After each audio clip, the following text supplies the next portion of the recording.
A big part of the dilemma that we're in is our inability to trust. That's what generates the conditioning. The conditioning that we carry with us, that we've picked up from a young age, they're defense mechanisms. Everything that we do is a defense mechanism for the most part, to ensure our safety, to ensure that our fundamental needs are met. And there's just this inherent distrust that those needs won't be met, or that somehow I am responsible for meeting all those needs. When I say I mean me as an egoic entity. And so I'm not willing to renounce that control either, because I don't trust anybody. I don't trust the world. I kind of don't even trust myself, right? That's why I'm always on myself, monitoring. There's different parts of myself. They're just like, no, you should do it like this, or that's not good enough. Try harder.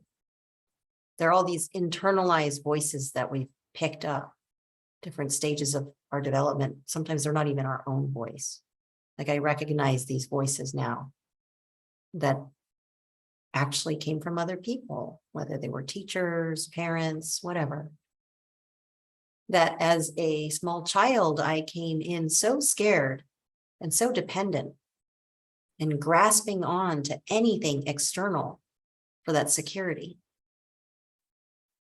And to layer on top of that, I was corrected all the time when I actually tried to do it my way.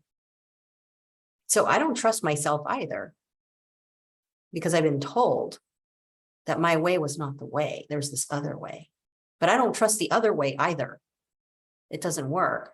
So where does that put me? It puts me in a chronic state of unsafety and anxiety. And this feeling that I don't know where to turn to. So I better prepare. I better protect. I better be vigilant. I need to be on top of things because the world is unreliable, and so am I. I need to be on top of myself too. And it's exhausting. And it's endless. How can I trust that I can put down the defense strategies and that it's going to be okay? How do I shift this conditioning of being so overbearingly protective of myself?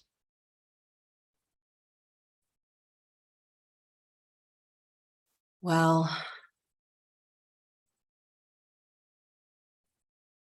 we cultivate the ability to have clarity, to see,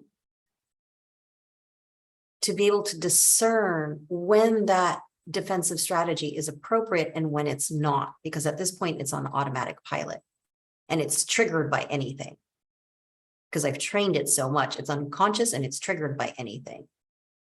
So if I can somehow have awareness when it's happening and see what sets it off and then what's the impact of it, I can notice whether was that really an appropriate response for what was given, or was that trigger really a trigger, or was that my interpretation? Or is this just like this thing that I do that I don't even know that I do? We start bringing our attention to it to check with ourselves, is this a strategy that's outdated, that's no longer needed, and I can let go of that? Or is this something that should stay in place? Is there the ability to maintain enough awareness to start noticing these strategies? Can I get curious, actually? and take the time to get to know myself, to experience what it is that I'm actually going through, and to see what are the things that I do. Kind of like an anthropologist studying something, we're studying ourselves.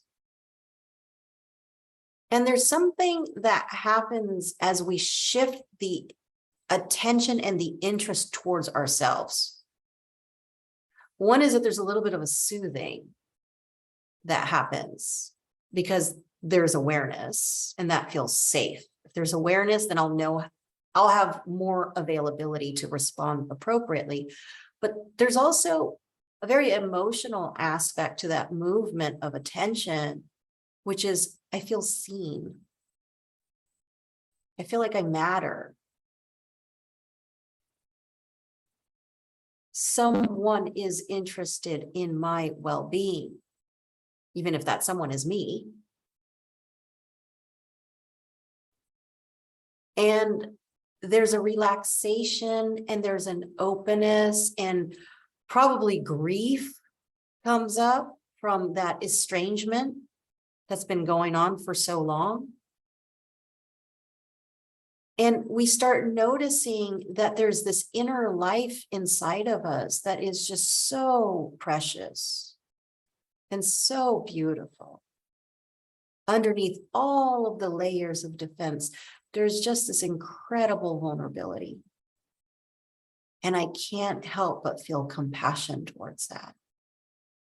I can't help but feel protective in a wholesome way. Not a protective like this, but a protective like, come here. And that softening is the beginning of a attuned and skillful and wholesome relationship that invites trust. The organism recognizes that kind of interest, that kind of attention, that kind of care is authentic. And it feels good. And I'm not so alone, and I'm not so scared because I'm not doing it alone. We're doing it together. And this becomes the beginning of a relationship. The most important relationship you will have in your life. And the relationship that will define the quality of every other relationship that you have.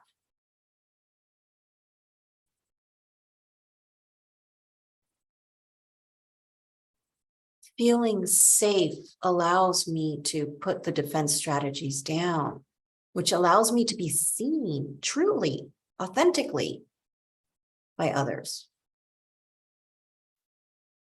And in putting down my defense strategies, they feel safe to put down theirs. It's not an arms race.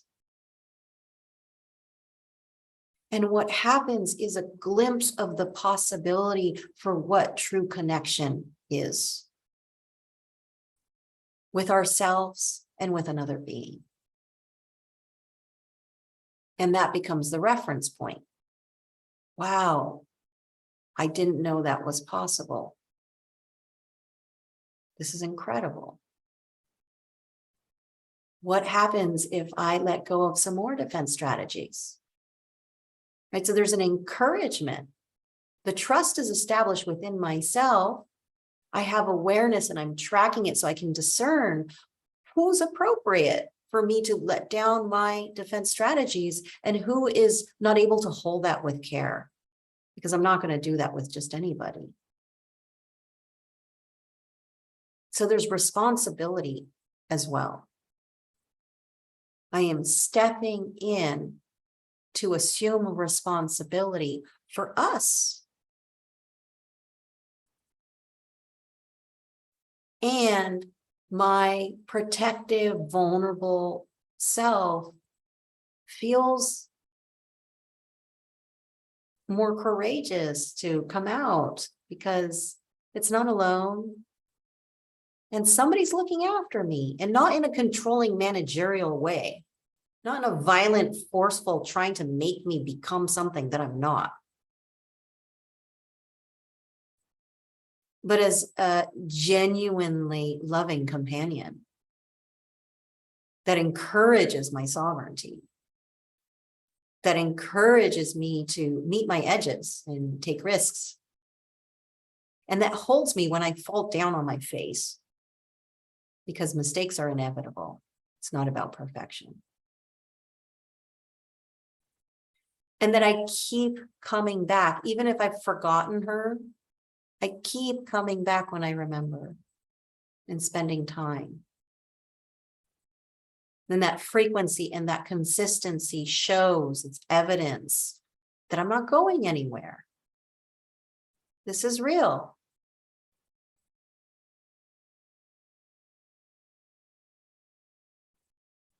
And so with this relationship, we experience what it's like to trust in the safest place possible, within ourselves, within our sphere. It's a lot more complicated when you go out there, because everybody's in their own battle with themselves and with each other, because everybody's walking around like this, because they haven't seen the beauty of the vulnerability within. So they're not at fault. We don't blame them. We're able to see with clarity and have compassion because we have experienced our own work.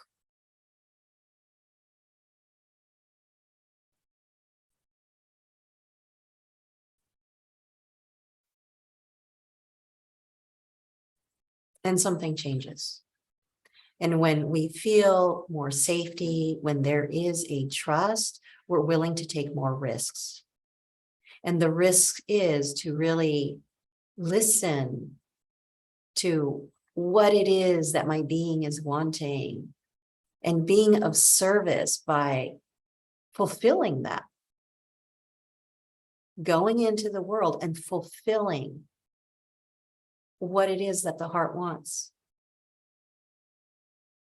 I am of service to her. And when we have a life where it starts to become more in alignment with our deepest wants, unimaginable, beautiful surprises happen. Not just to us, but to the world. The possibility for the gift that I've had inside of me to be expressed is forward moving to everybody. This is our responsibility that we each carry, is to attend to ourselves, to offer the safety needed to come out fully for us. And as a consequence, it's for the collective. We all move forward.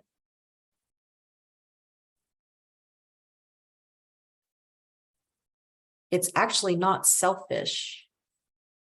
It's selfless.